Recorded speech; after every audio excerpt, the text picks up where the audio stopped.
नमस्कार मैत्रिणींनो, एक गृहिणी चॅनलमध्ये आपलं स्वागत आहे. आणि मी आज बनवणार आहे व्हेज बिर्याणी. तर चला तर मग कशी बनवायची तर बघू. त्यासाठी मी साहित्य घेतलेले आहे तांदूळ आणि सोयाबीन. सोयाबीनमध्ये पाणी घालायचं आहे आणि याला गॅसवरती उकळू द्यायचं आहे. गॅसवरती चांगली उकळी येऊ द्यायची याला. आणि नंतर मी तांदूळ 10 ते 15 मिनटं तांदूळ भिजत घालायला ठेवले आहे. तांदूळ भिजवल्याने मऊ आणि असा मोकळा भात होतो. तर मी साठी बिर्याणी मसाला घेतला आहे.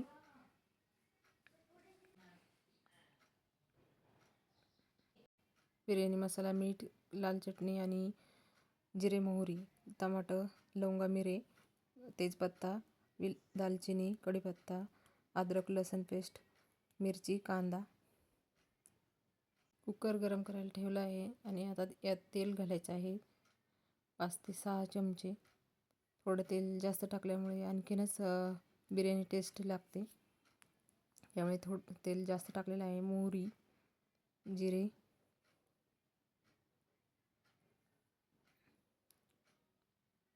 जिरे घातलेलं आहे.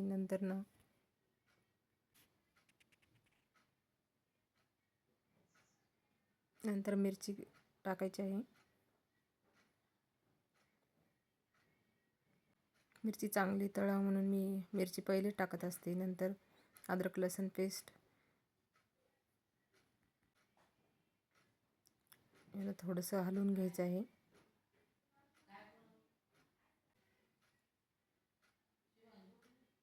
यात कढीपत्ता घालून घ्यायचा आहे. कढीपत्ता घालणं झाला नंतर कांदा घालून घ्यायचा आहे. कांद्याला छान असं लालसर परतून घ्यायचं आहे.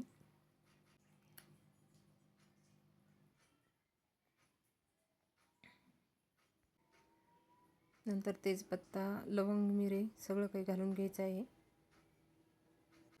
त्याला सगळं काही छान परतून घ्यायचं आहे. छान परतणं झालेलं आहे.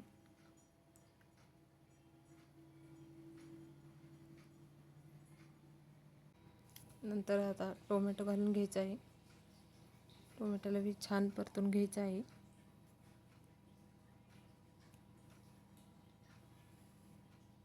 सगळं साहित्य असेल तरच बिर्याणी चांगली लागते.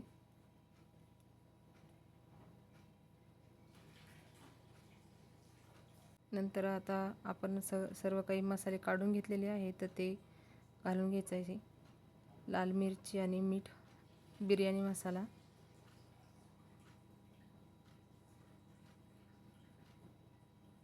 सगळं काही व्यवस्थित परतून घेतलेलं आहे.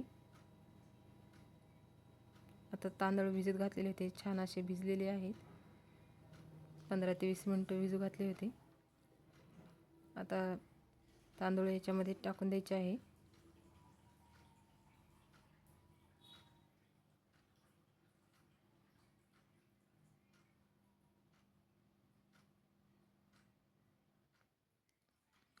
यात तांदूळ घालून तांदूळाला पण परतून घ्यायचं आहे 5 मिनटं.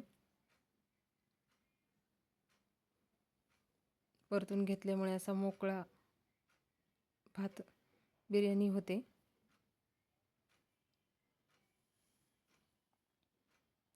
छान परतून घेतलेलं आहे. आजकाल मुलांना खूप बिर्याणी आवडते, तर मी नेहमीच करत असते. चांगले परतणं झालेले आहे. तर मी आता गरम पाणी ठेवलेलं आहे. तर मी गरम पाणीच घालणार आहे याच्यामध्ये, म्हणजे लवकर उकळी पण येते आणि शिजते पण लवकरच. जास्त काही पाणी घालायचं नाही, म्हणजे जास्त पाणी झालं तर चिकट होते. मी थोडंच पाणी घातलेलं आहे, म्हणजे मोकळी बिर्याणी बनते. एकदम चिकट चांगली लागत नाही, म्हणून मी थोडंच पाणी टाकत असते. तर यामध्ये थोडंसं 2-3 चमचे तूप टाकायचं आहे. तुपानं पण एकदम मऊ अशी मोकळी आणि छान बिर्याणी होते. कलर पण खूप छान आलेला आहे आणि वास पण खूप छान येत आहे. तर आता आपण याला झाकण लावून घेऊन 2 ते 3 शिट्ट्या काढून घ्यायच्या आहे कमी गॅसवरती.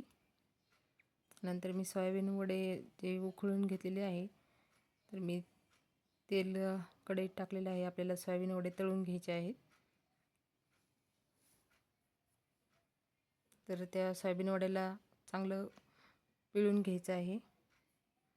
सर्व पाणी बाहेर काढायचं.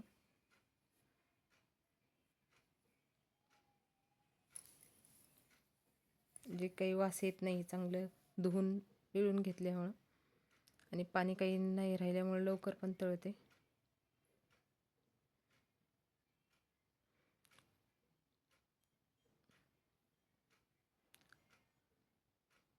आता याला थोडं मीठ लावून घ्यायचं आहे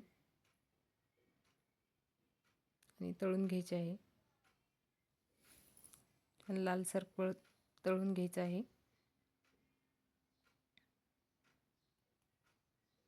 मी बिर्याणीमध्ये सोयाबीन वडे टाकत नाही, कारण की मुलांना आवडत नाही आणि ज्यांना आवडत असेल त्यांनी त्यामध्ये पण टाकलं तरी चालते. आपल्या शिट्ट्या झालेल्या आहेत आणि बिर्याणी पण शिजलेली आहे. असं कशी झाली तर एकदम छान अशी झालेली आहे. मोकळी आणि मऊ पण झालेली आहे. सर्व मिक्स करून घ्यायचं. थंड झाल्यावर तसंच ठेवलं तर गच्च होते. गरमच असताना थोडं मोकळं करून घेतलं म्हणजे बिर्याणी मोकळी. नंतर मी सोयाबीन वडे वरतूनच टाकलेले आहे. मुलांना असं वरतून टाकलेलंच आवडतं म्हणून मी सोयाबीन वडे वरतून टाकले. आपली बिर्याणी तयार. तर तुम्हाला कशी वाटली रेसिपी नक्कीच सांगा. लाईक आणि सबस्क्राईब करा. बाय.